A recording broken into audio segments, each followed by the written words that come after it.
Hidden high in the Andes Mountains, Machu Picchu was so well concealed that the Spanish conquistadors never found it. They walked right past this Incan city without a clue. Let's dive into this incredible place. Abandoned in the 16th century and lost to the jungle until an explorer stumbled upon it in 1911. Built around 1450, it's perched at 7,970 feet, a fortress of stone that whispers secrets of a civilization that vanished. Why was it abandoned? Was it a royal retreat or a sacred site? Picture this: the Spanish conquistadors are tearing through South America, toppling the Incan Empire, but Machu Picchu, they never even saw it. Nestled in the Andes at nearly 8,000 feet, this city was a masterpiece of stone terraces and temples. Built around 1450, it housed maybe 750 people, royals, priests, farmers, but then poof, it was abandoned in the 1500s. Likely as the empire crumbled, the jungle swallowed it whole, hiding it until Hiram Bingham, an American explorer, rediscovered it in 1911 with help from local farmers. Today, it's a UNESCO site, but the big question lingers. Was it a royal getaway or a religious hub? Some say it was both, a sacred retreat for the elite. Whatever it was, its isolation kept it safe. And that's not the only city geography has protected deep in Jordan's desert. Petra emerges like a mirage, its buildings carved straight into rose-red cliffs. Founded around the 4th century BC by the Nabateans, this city was a trade powerhouse, linking Arabia, Egypt, and beyond. Camel caravans loaded with spices and silk rolled through, making it rich and bustling with maybe 20,000 people.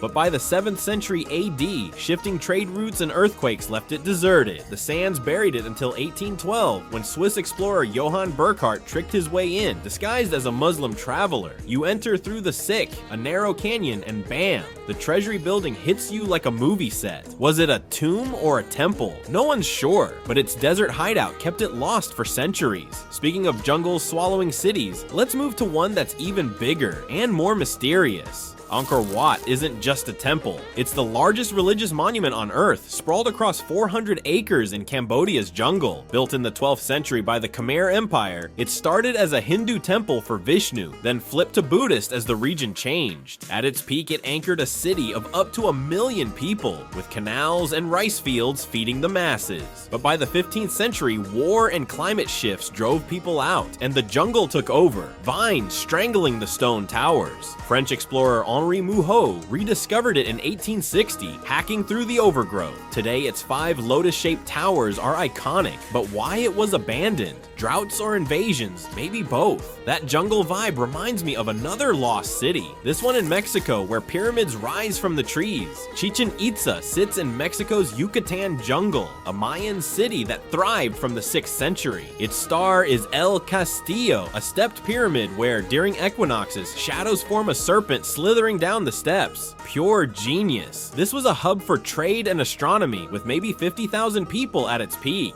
But by the 13th century, it was mostly empty. Droughts or wars might have done it in. Spanish explorers stumbled on it later, but it wasn't until the 19th century that folks like John Lloyd Stevens brought it back to light. The cenotes, natural sinkholes nearby, were sacred, maybe even sacrificial spots. That mix of nature and mystery is wild, but let's shift to a city that's all about ash and ruin. Buried by a volcano, Pompeii was a thriving Roman city until Mount Vesuvius erupted in 79 AD, burying it under 20 feet of ash in hours. About 16,000 people lived there, enjoying baths, theaters, and villas. But that day, pyroclastic flows turned it into a time capsule. The ash preserved everything: bread in ovens, graffiti on walls, even bodies in their last moments. It stayed lost until 1748, when excavators started digging, revealing a snapshot of Roman life. Pliny the Younger's letters describe the chaos. His uncle died trying to rescue people. Unlike Machu Picchu's slow fade, Pompeii's end was instant, and that suddenness connects to another Roman ruin, this one swallowed by the sea. Baiae was Rome's party spot, a coastal resort with hot springs and villas for the elite.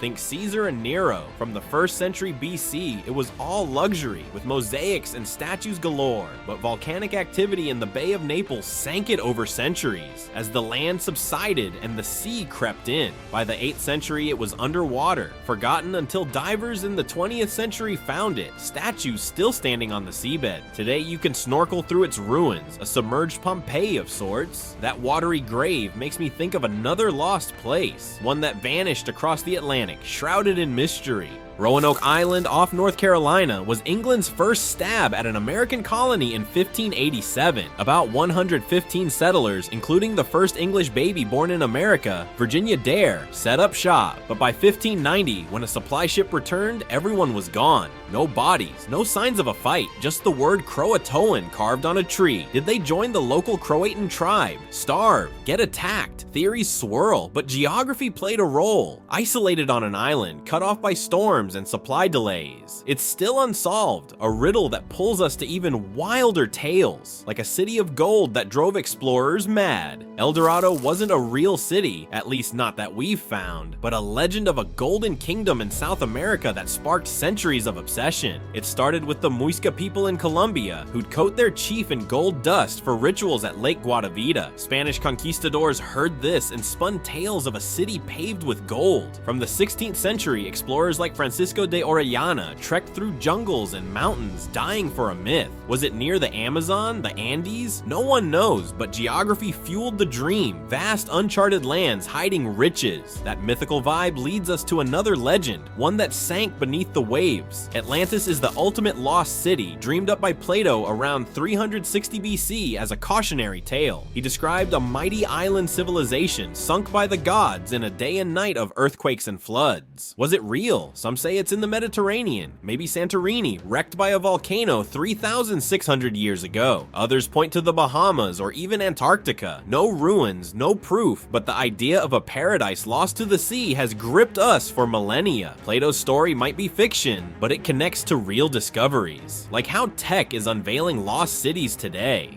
Today, we're finding lost cities without leaving our desks, thanks to LiDAR. This laser tech peers through jungles, revealing hidden ruins. In Guatemala, LiDAR expanded Tikal, showing a Mayan network of 60,000 structures, way bigger than we thought. In the Amazon, it's uncovered entire cities with pyramids and roads, suggesting millions lived there pre-Columbus. These finds rewrite history, proving geography still hides secrets. From Machu Picchu's heights to Atlantis' depths, lost cities keep us guessing.